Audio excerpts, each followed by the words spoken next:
Hello students, today we will start our next chapter 16 light.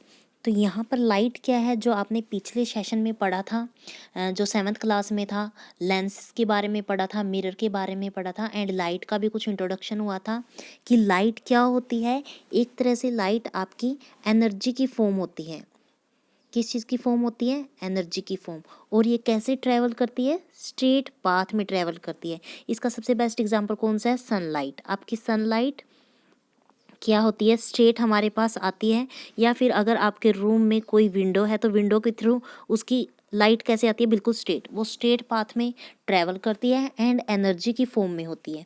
और क्या होता है, हमने कुछ ल्यूमिनस एंड नॉन ल्यूमिनस के बारे में भी पढ़ा था कि जो आपके ल्यूमिनस ऑब्जेक्ट्स वो होते हैं जहाँ से लाइट आती है, जैसे कि हमारा सन हो गया, टॉर्च हो गया। एंड नॉन ल्यूमिनस वो होती है जिनकी खुद की लाइट नहीं होती।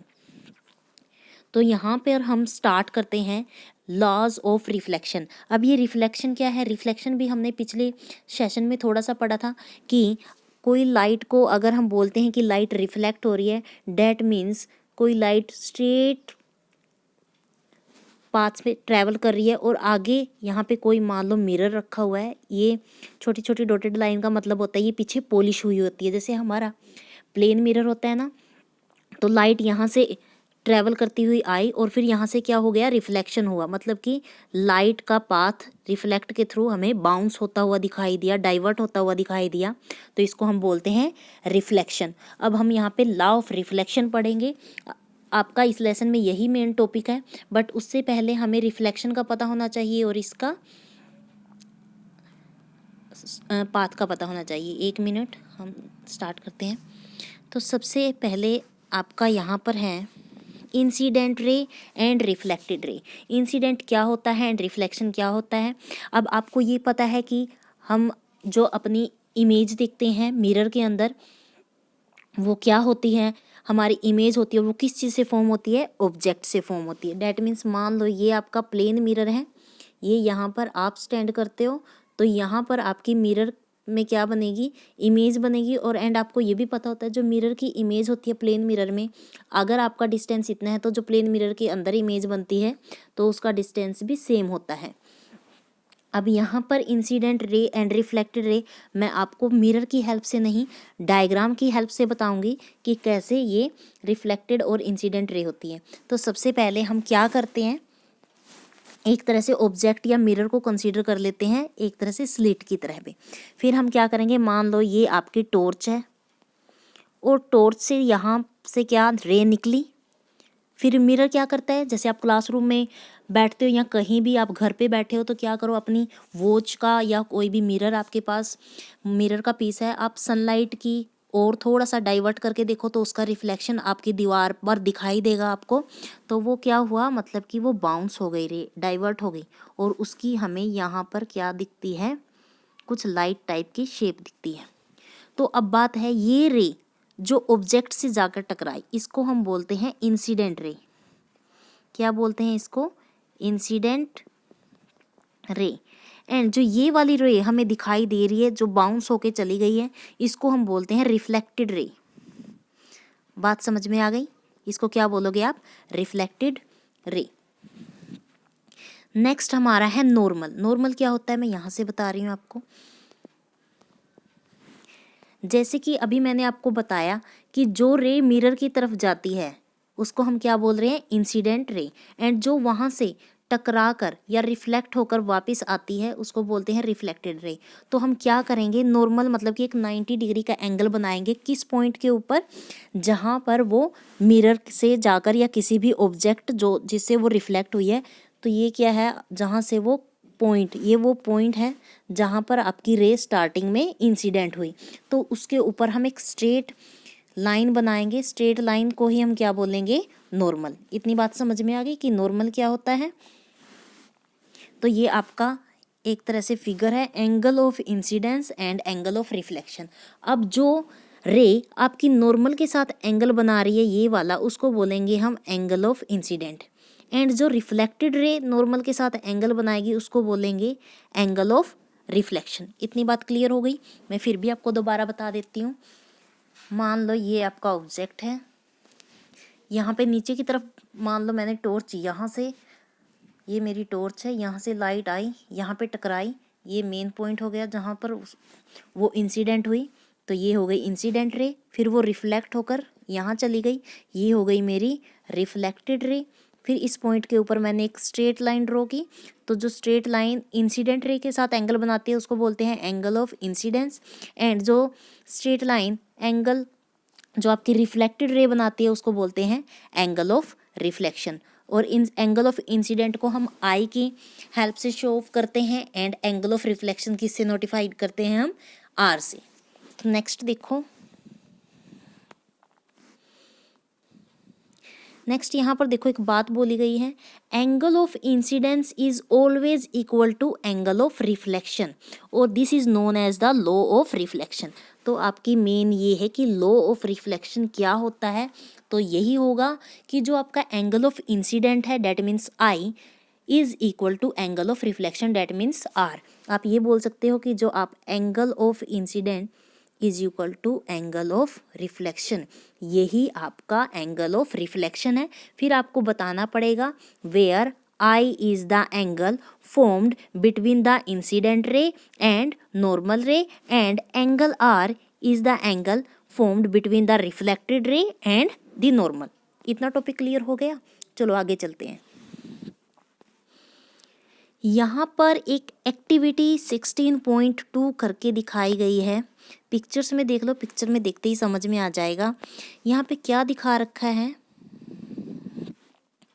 इन्होंने क्या किया, टॉर्च की यहाँ पे एक मिरर लिया हुआ है, देखो मिरर दिख रहा है, मैंने ऊपर ही कर दिया, तो ये देखो ये यहाँ पर आपका मिरर है, मिरर यहाँ पर आपकी टॉर्च है, और ये कोई कार्डबोर्ड लिया हुआ है उन्होंने पेपर की तरह से, कि ताकि हमें अच्छे से रिफ्लेक्शन शो हो सके।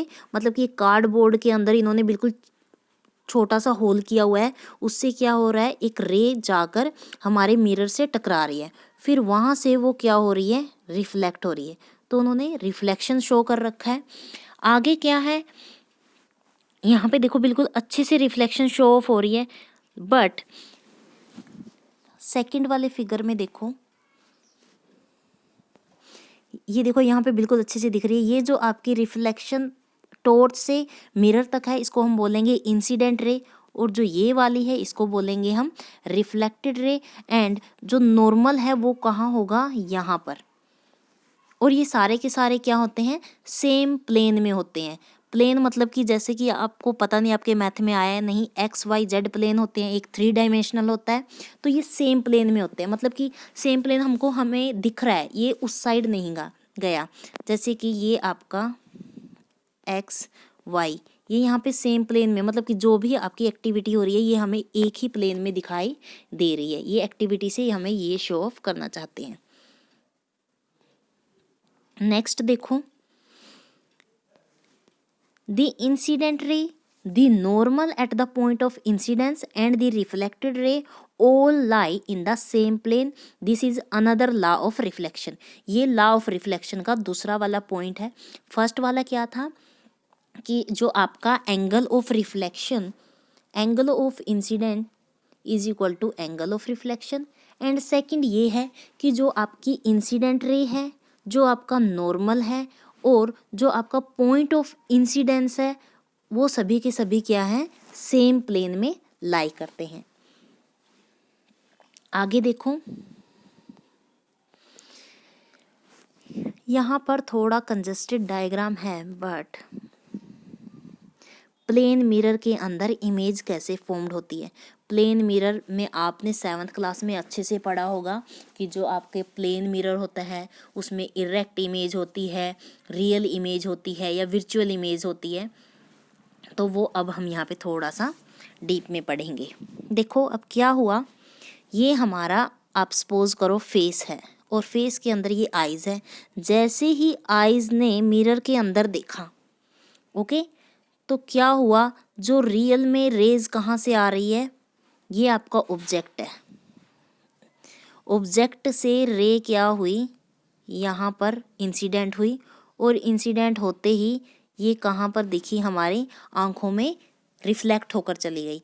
बट हमें उस ऑब्जेक्ट की इमेज कहाँ दिख रही है, ये मतलब कि आपने 7th क्लास में ये टॉपिक करा होगा कि जब हमारी कोई भी दो रेज हमें मीट होती हुई दिखती हैं या फिर वो किसी पॉइंट पर मीट होती हैं तो क्या बनाती हैं, इमेज बनाती है। अगर आपका बेटा 7th क्लास वाला टॉपिक क्लियर नहीं है तो एक बार आप 7th क्लास की बुक से पढ़ लेना कि इमेज कैसे फॉर्म्ड होती है, रियल इमेज कैसे फॉर्म्ड होती है एंड वर्चुअल इमेज कैसे फॉर्म्ड होती है। जो आपकी मिरर के अंदर इमेज होती है वो क्या होती है, मिरर के अंदर आपने देखा होगा जो आपका लेफ्ट हैंड होता है वो राइट साइड में दिखता है एंड जो आपका राइट साइड में होता है वो क्या होता है, आपका लेफ्ट में दिखता है। तो मतलब कि एक तो प्लेन मिरर की इमेज की ये स्पेशलिटी थी, और जो आपको प्लेन मिरर के अंदर इमेज दिखती है वो कौन सी इमेज होती है, हमारी वर्चुअल इमेज होती है। वर्चुअल एंड जो आपकी वर्चुअल एंड रियल इमेज, आपको पता है इमेज 2 टाइप्स की होती है। First one is virtual image, second one is real image. अब आप सोचोगे कि इनमें क्या डिफरेंस है। वर्चुअल इमेज वो होती हैं जो उस मिरर के अंदर हमें फॉर्म होती है, और जो स्क्रीन के ऊपर फॉर्म होती है मतलब कि आपका यहाँ पर ऑब्जेक्ट है, फिर आपका मिरर है, फिर मिरर से पास होते रिफ्लेक्ट होके वो स्क्रीन पे इमेज बनती है, तो उसको आप बोलोगे रियल इमेज। अब इसका सबसे बेस्ट एग्जांपल क्या है, आप थिएटर्स में जाते हो, मूवी देखते हो, तो मूवी में क्या होता है, हमें सामने स्क्रीन पर दिखते हैं सभी एक्टर्स या जो भी आप मूवी देख रहे हो वो सारी की सारी मूवी आपको स्क्रीन पर दिख रही है। डैट मीन्स वो सारी की सारी जो हमें इमेजेस दिख रही है तो वो इमेजेस थिएटर में रियल एक्टर तो होम तो होते नहीं, वो सिर्फ एक स्क्रीन पर क्या होता है, मूवी चल रही होती है। तो वो सभी किस चीज़ से बनी है, रियल इमेज से। एंड जो आपको प्लेन मिरर में दिख रही है वो कैसी इमेज है, वर्चुअल इमेज। अगर आप देखो, आप मान लो यहाँ पर खड़े हो, ओके, ये आपका प्लेन मिरर है, आपको इसके अंदर यहाँ पर आपकी इमेज दिखेगी। अगर आप मान लो यहाँ पे स्क्रीन कर दो, स्क्रीन लगा दो, तो आपको यहाँ थोड़े आप भी बने दिखोगे, आप तो सिर्फ मिरर के अंदर ही दिखोगे। डैट मीन्स प्लेन मिरर के अंदर कौन सी बनती है, वर्चुअल इमेज। यहाँ पर समझने के लिए आप सिर्फ इतना ही समझ लो, अभी एक्टिविटी के थ्रू और क्लियर हो जाएगा। तो यहाँ पर देखो हमें क्या करना है, जो आपकी रिफ्लेक्टेड रेज है A B and C D, ये रिफ्लेक्टेड रेज है, दिख रही हैं दोनों की दोनों, ये हमारी आइज़ में रिफ्लेक्ट होके गई। बट हमें क्या लगता है, जो ये हमारी इमेज है ये इस पॉइंट पर मिली, इसलिए हमें उस ऑब्जेक्ट की इमेज कहाँ दिखी, मिरर के अंदर। बट क्या वो एक्चुअली में मीट कर रही है जो हमें दिख रही है, नहीं, वो मीट नहीं कर रही, वो हमें दिख रही है सिर्फ कि वो मीट हो रही है, क्योंकि रेज मिरर के अंदर नहीं जाएंगी, मिरर से रिफ्लेक्ट हो जाएंगी। नेक्स्ट हमारी है regular and diffused reflection. Regular and diffused reflection क्या होता है, जो आपका रेगुलर रिफ्लेक्शन होता है उसका मतलब होता है कि आपकी दो पैरेलल रे आई, मतलब कि दो नहीं, आप कितनी भी कंसीडर कर सकते हो, वो एक प्लेन मिरर से रिफ्लेक्ट होकर जिस डिस्टेंस से वो आई थी उसी डिस्टेंस से वो रिफ्लेक्ट हो गई। ये तो होता है रेगुलर रिफ्लेक्शन। अब आता है इर्रेगुलर रिफ्लेक्शन। इर्रेगुलर रिफ्लेक्शन बोलो या फिर आप उसको डिफ्यूज्ड रिफ्लेक्शन बोलो। उसमें क्या होता है, आपकी रेज आई, मान लो ये आपकी रेज आ रही हैं, इनका भी तो डिस्टेंस सेम है, बट ये रिफ्लेक्ट होके कोई तो यहाँ पे जा रही है और कोई वापस से यहाँ आ रही है, मतलब कि उनके बीच में इर्रेगुलर डिस्टेंस हो गया, तो ये होती है हमारी इर्रेगुलर रिफ्लेक्शन। वैसे जो आपका रेगुलर रिफ्लेक्शन होता है वो ज़्यादातर प्लेन मिरर पे होता है, और जो आपका इर्रेगुलर रिफ्लेक्शन होता है वो आपने जो 7th क्लास में पढ़े थे कन्वेक्स एंड कनकेव मिरर, उनके अंदर होता है।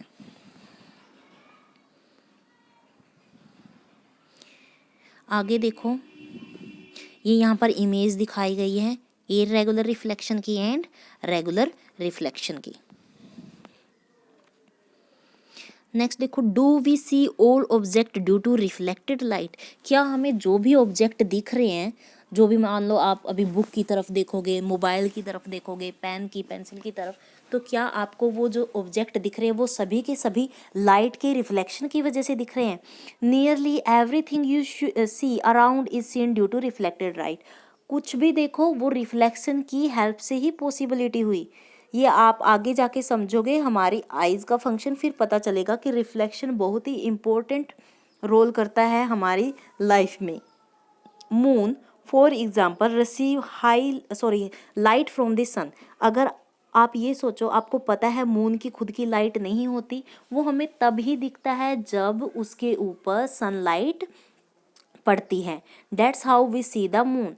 The object which shine in the light of other object are called illuminated object. अभी मैंने बताया था ना ल्यूमिनस और नॉन ल्यूमिनस के बारे में। आप कुछ ऐसे ऑब्जेक्ट के नाम बताओ, जैसे खुद ऐसे ऑब्जेक्ट होते हैं जिनकी खुद की लाइट होती है, जैसे सन हुआ, लाइट होती है। फायर की भी खुद की लाइट होती है, फ्लेम की, कैंडल की फ्लेम की, इलेक्ट्रिक लैंप की, ये खुद लाइट देते हैं। और जब इनकी लाइट हमारी आईज पर आती है, मतलब कि हम लाइट को देखते हैं, तो उनका रिफ्लेक्शन हमारी आईज के अंदर होता है और फिर जाके हमें ऑब्जेक्ट दिखते हैं। That is how we see them. The object which emit their own light are known as luminous object. और जिनके पास अपनी खुद की लाइट नहीं होती, जैसे चेयर हो गया, आपके पास आपकी बुक हो गई, तो ये क्या होते हैं हमारे नॉन ल्यूमिनस ऑब्जेक्ट। नेक्स्ट देखो, reflected light can be reflected again. वो पूछ रहे हैं यहाँ पर कि क्या जो लाइट हमने रिफ्लेक्ट की थी, एक एक्टिविटी की थी, क्या वो दोबारा से रिफ्लेक्ट हो सकती है? तो यस। अब देखो सबसे बेस्ट एग्जांपल है हेयर ड्रेसेस शॉप में। अब आपका फेस का रिफ्लेक्शन सामने वाले मिरर में हुआ, लेकिन ऐसे ही ये क्या है, यहाँ पे एक आदमी या पर्सन एक पीछे भी मिरर लेके खड़ा है, और जो आगे ये पर्सन बैठा है इसको इस मिरर में भी अपना फेस दिख रहा है, और साथ में जो ये मिरर है, मिरर के अंदर मिरर में भी उसको इमेज दिख रही है। तो ये कैसे पॉसिबल हुआ? क्योंकि रिफ्लेक्टेड रे अगेन फिर रिफ्लेक्ट हो गई। अब देखो इसका कॉन्सेप्ट क्या है। अब मान लो यहाँ से रे आई, ये आपका मिरर है, ये रेज रिफ्लेक्ट होकर यहाँ जा रही है, लेकिन आप यहाँ भी मिरर लगा दो तो ये क्या पता रिफ्लेक्ट वापस आके इस मिरर पे लग जाए, फिर यहाँ से वापस ये रिफ्लेक्ट, मतलब कि ऐसे रिफ्लेक्शन होती रहती है जब तक उसको मिरर मिलते रहेंगे। बात समझ में आ गई? तभी हम अब एक और मिरर की हेल्प से हमारे बॉडी के पीछे वाले पार्ट्स को आसानी से देख सकते हैं, जैसे कि इस हेयर ड्रेसर शॉप में ये पर्सन देख रहा है।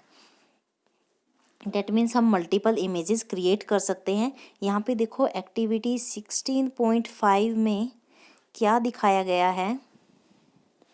प्लेन मिरर को कुछ इस तरह से सेट किया गया है कि इमेज के अंदर इमेज फॉर्म्ड हो रही है। देखो ये दो मिरर हैं, ओके।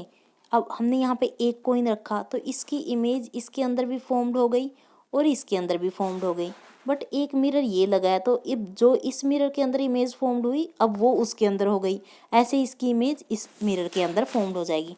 डेट मीन्स ऐसे कर करके अगर हम कट इस तरह से बनाएं तो एक दूसरे के अंदर इमेज फॉर्म्ड होती रहती है, और ये सब किस लिए पॉसिबल है? Because of angle of reflection and incident की वजह से। नेक्स्ट देखो,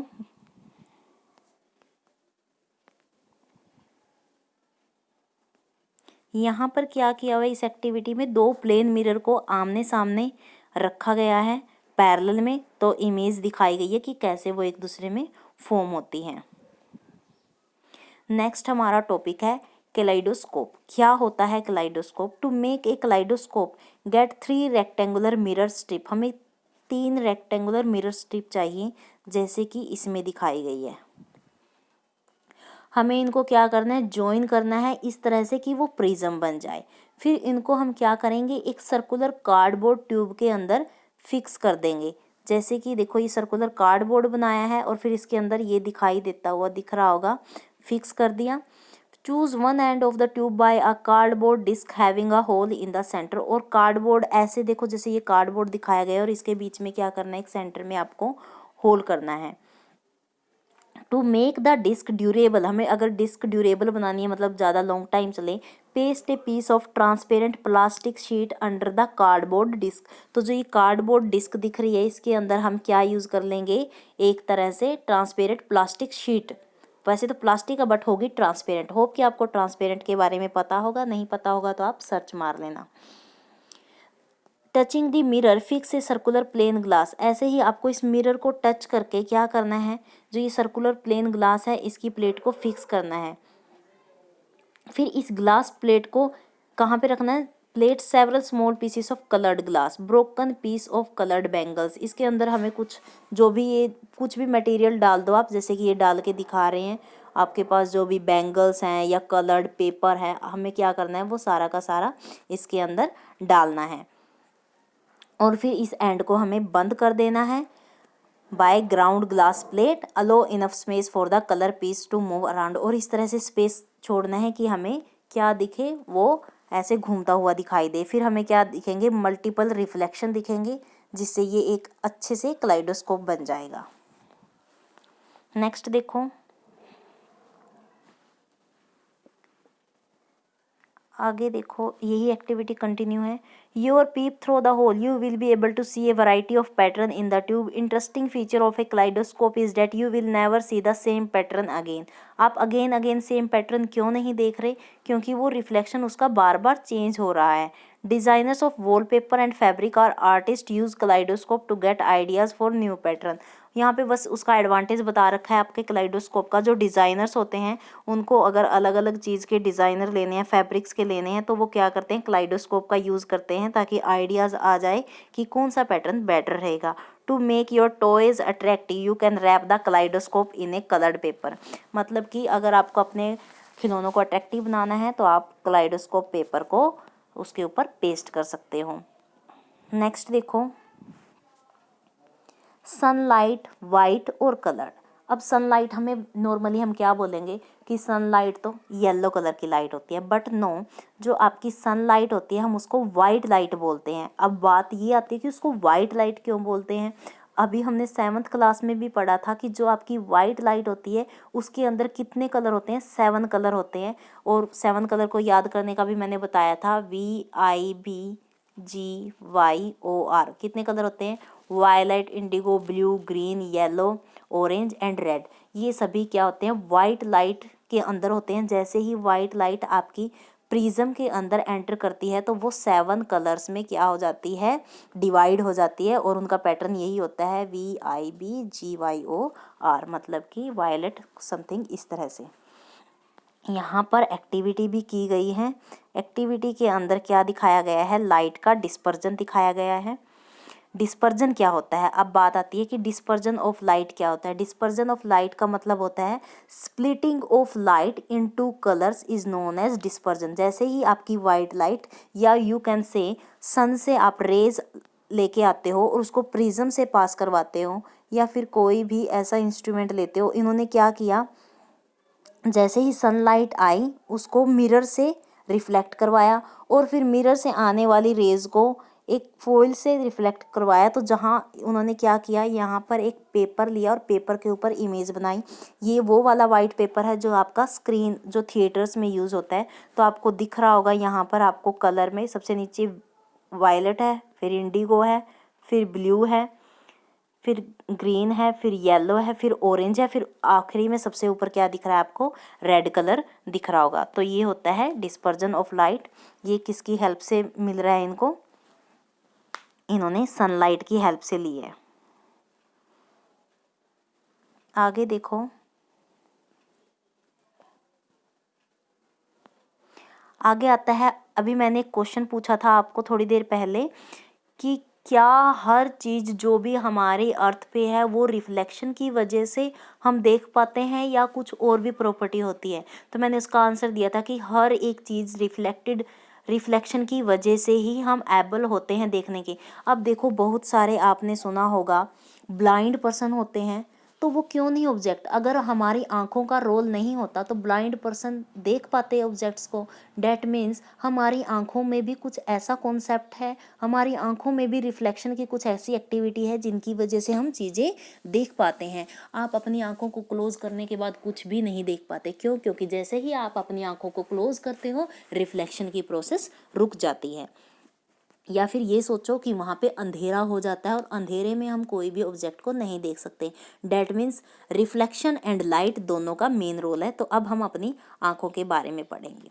तो what is inside our eyes, new topic है, कुछ बायोलॉजी से रिलेटेड है बट इंटरेस्टिंग है। तो हमारी आइज के अंदर क्या होता है, सबसे एक तो हमारा ये सेंस ऑर्गन होता है, देखने के लिए काम आता है। अब देखेंगे कि आइज के अंदर हम एक स्फेरिकल शेप बना लेते हैं आई की आगे, आपकी बुक में दिखाई गई है। तो जो आपको आउटर कोट दिखेगा, देखो आप अपनी बुक ओपन कर लेना ताकि आपको अच्छे से दिखे ये फिगर। तो जो ये आपका आउटर कोट है, ये रफली डायग्राम है एक तरह से किस आपको शेप का दिख रहा है। ये मुझे पिंक कलर का है, बट वाइट, रियल में ये वाइट शेप का, वाइट मतलब कि कलर का होता है। और ये बहुत ही टफ होता है ताकि ये अपनी आईज के इंटीरियर पार्ट को, अंदर वाले पार्ट को प्रोटेक्ट कर सके। कोई भी एक्सीडेंट हो, बाई चांस हमें कोई नुकीली चीज़ लग जाए तो हमारा जो ये हार्डेस्ट आई का वाइट पार्ट होता है यही हमें क्या करता है, सेव करता है। और जो आपको इसके आगे वाला पार्ट दिख रहा है, एक मिनट में थोड़ा इसको जूम कर देती हूँ।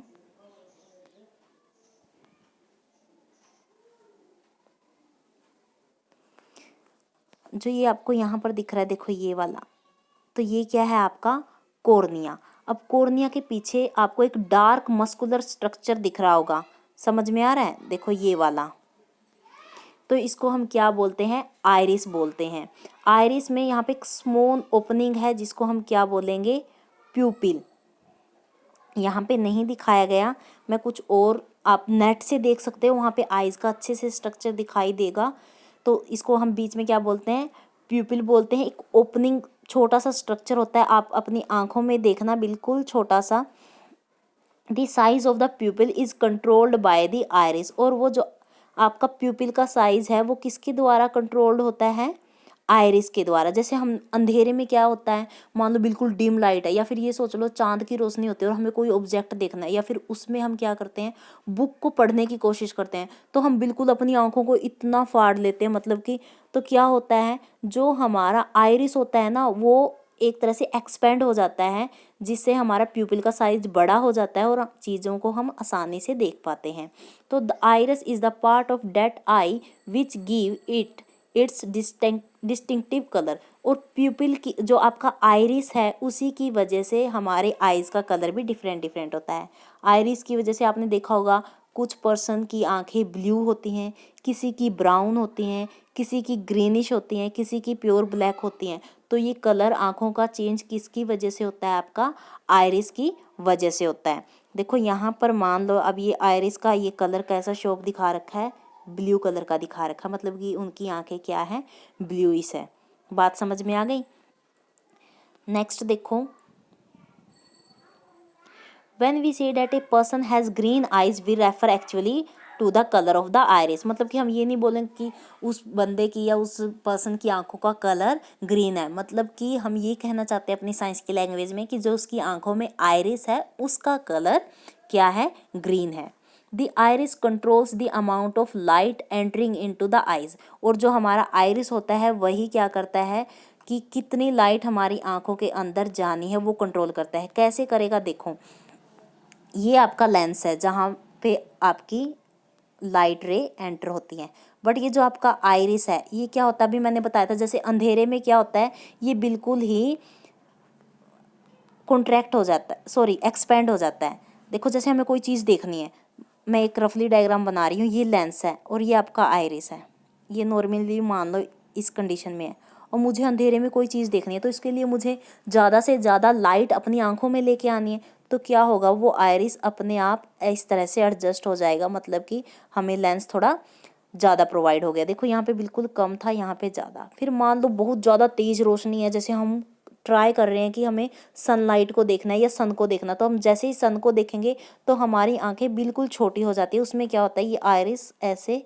इसको कवर अप कर लेता है। डेट मीन्स आइरिस क्या करता है, रेज, अब यहाँ से मान लो फ्यू ही रेज हमारी आंखों में एंटर कर पाती हैं। तो आइरिस का यहाँ पर मेन रोल है कि वो कैसे अपनी आंखों में जो लाइट एंटर करती है उनको कैसे कंट्रोल करता है। यहाँ पर ये एक्टिविटी बोली गई है कि आपको आपकी आइज़ देखनी है, साइज़ देखना है, मतलब कि बार बार मिरर में देखना है कि आप जैसे आंखें थोड़ी बड़ी करते हो तो क्या चेंजेस आते हैं आपकी आई में। Behind the प्यूपिल of the I is a lens, जो आपको दिख रहा है येलो कलर का, जो क्या होता है सेंटर से थिकर होता है एंड कॉर्नर पे क्या होता है, थिनर होता है। एंड आपने 7th क्लास में पढ़ा था जो आपका लेंस सेंटर से थिक होता है बात समझ में आई? सेंटर से थिक और यहाँ से बिल्कुल थिनर होता है तो उसको क्या बोलते हैं, वो आप कन्वेक्स। एंड जो सेंटर से आपका थिन होता है और एंड्स पे थिक होता है उसको बोलते हैं कनकेव। तो हमारी आंखों में कौन सा लेंस होता है, कन्वेक्स लेंस। एंड आपको याद होगी कन्वेक्स लेंस की प्रॉपर्टी भी। कन्वेक्स लेंस की प्रॉपर्टी क्या होती है, वो जो भी लाइट, जो भी रेज हमारी आंखों पर पड़ती है उनको क्या करता है, कन्वर्ज करता है। डैट मीन्स ये मान लो आपकी आईज का क्या है, लेंस है, और यहाँ से बहुत सारी रेज क्या है आ रही है, तो वो उनको क्या करेगा, एक पॉइंट के ऊपर मीट कर देगा, मतलब कि उसने सभी को एक प्लेस पर इकट्ठा कर दिया, कन्वर्ज कर दिया। इतनी बात समझ में आ गई? The lens focuses light on the back of the eye. तो क्या करता है, यहाँ पे लेंस की क्वालिटी बताई गई है कि जो लेंस होता है वो जो भी लाइट हमारे अंदर एंटर करती है उनको एक जगह पर फोकस करता है, और जिस लेयर के ऊपर फोकस करता है उसको बोलते हैं हम रेटिना। रेटिना के अंदर बहुत सारी नर्व सेल होती हैं। ऐसे ही हमारा लेंस भी एक तरह से, हमारी आंखों में जो लेंस होता है वो हम उसको ये नहीं बोल सकते कि ये मिरर का बना है, ये भी हमारी सेल्स का ही बना होता है, बट ये ऐसी सेल्स होती हैं जो क्या होती है, मिरर की प्रॉपर्टी से मैच होती हैं। रेटिना भी contain several nerve cells, sensation felt by the nerve cells are then transmitted to the, और जो भी फिर ये सेंसेशन जो भी हम फील करते हैं तो ये सारे के सारे आपको पता है आपके माइंड में जो भी ब्रेन की तरफ मैसेज जाते हैं वो ऐसे सेल्स के थ्रू ही जाते हैं। तो वो कौन सी सेल है या कौन सी नर्व है जो ब्रेन के पास मैसेज भेजती है, वो होती है आपकी ऑप्टिक नर्व। जैसे देखो आप कोई भी चीज़ देख रहे हो, मतलब कि आपने मान लो बुक को देखा, लेकिन अगर आपका ब्रेन ही काम नहीं करेगा तो आपको क्या पता जो आपने देखा वो बुक है। मतलब कि आपके दिमाग में पहले ही बात फीड है ना कि बुक कुछ ऐसी होती है। आंखों ने तो सिर्फ देखा, बट वो नर्व सेल के थ्रू क्या ब्रेन के पास मैसेज गया और हमारे दिमाग में क्या हुआ कि हमने बुक को देखा। इतनी बात समझ में आ गई? Retina, 1 minute. तो ऑप्टिक नर्व में there are 2 kinds of cells. एक तो cones which are sensitive to bright light. एक तो हमारी कोन्स होती हैं जो ब्राइट लाइट के लिए ना बहुत सेंसिटिव होती है, और सेकंड होती है rods which are sensitive to dim light. मतलब कि जैसे ही हम अंधेरे में हमारी रोड्स वर्क करती हैं, एंड अगर बहुत ज़्यादा ही ब्राइट लाइट हो, जैसे कि सनलाइट को आपको देखना है, तो वहाँ पे आपकी सेंसिटिव हो जाती है कोन्स, मतलब कि वहाँ पे कोन्स वर्क करती है। Besides cone sense colour at the junction of the optic nerve and the retina there are no sensory cells. जो यहाँ पर आपको स्पेस दिख रहा है, 1 minute,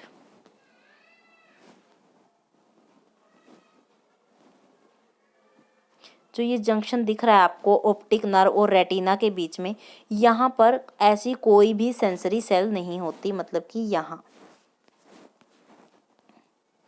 so no vision is possible at that, मतलब उस स्पॉट पे कोई भी विजन नहीं होता। This is called the blind spot, और इसको हम क्या बोलते हैं, blind spot. Its extension can be demonstrated. चलो इसके एक्सटेंशन हम देखते हैं, ब्लाइंड स्पॉट कैसे होता है। आपको क्या करना है, एक राउंड मार्क बनाना है, एक cross sheet paper with the spot of right of the cross, and आपको the distance between two marks may be 6 to 8 centimeter.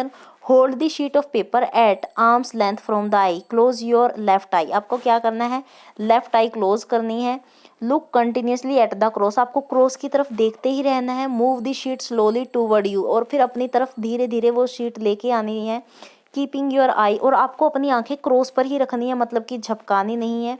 तो आपको क्या क्या मिलेगा, does the round mark disappear, क्या आपको मतलब कि जो आपने एक साइड में राउंड मार्क भी लगाया था क्या वो धीरे धीरे डिसअपियर हो गया। नाउ अब आपको क्या करना है, आपकी राइट आईज को क्लोज करना है और फिर राउंड मार्क को देखना है। फिर सेम एक्टिविटी आपको ये रिपीट करनी है। फिर क्या होगा, आपका जो क्रॉस मार्क है वो डिसअपियर हो जाएगा। तो there is a point on the retina which can not send message to the brain when light falls on it. मतलब कि तभी तो हमें एक टाइम पे क्या हुआ, आपको क्रॉस मार्क दिखा ही नहीं, और एक टाइम पे आपको ये वाला मार्क्स नहीं दिखा। तो इसका मतलब क्या हुआ, जो आपकी जहाँ पर कोई भी स्पॉट नहीं बनता, तो यहाँ पे रेटिना में एक ऐसा पॉइंट है जहाँ से क्या हुआ, मैसेज नहीं गया ब्रेन के पास, इसलिए हम क्या हुए, उस एक चीज़ को देख नहीं पाए। When light falls on it, even light तो उसके ऊपर फॉल हो रही थी बट हमें नहीं दिखा। हमें क्यों नहीं दिखा? क्योंकि हमारे ब्रेन के अंदर मैसेज ही नहीं गया। और वो किसकी वजह से नहीं गया? Because of blind spot. हमारी आंखों में जो वो ब्लाइंड स्पॉट है, जो आपका optic nerve and retina junction पे कोई भी सेंसरी सेल्स नहीं है, क्योंकि सेंसरी सेल के थ्रू ही मैसेज जाते हैं। इतनी बात समझ में आ गई? नेक्स्ट, आज के लिए इतना ही, आगे का लेसन फिर करेंगे हम। Thank you, make a nice day.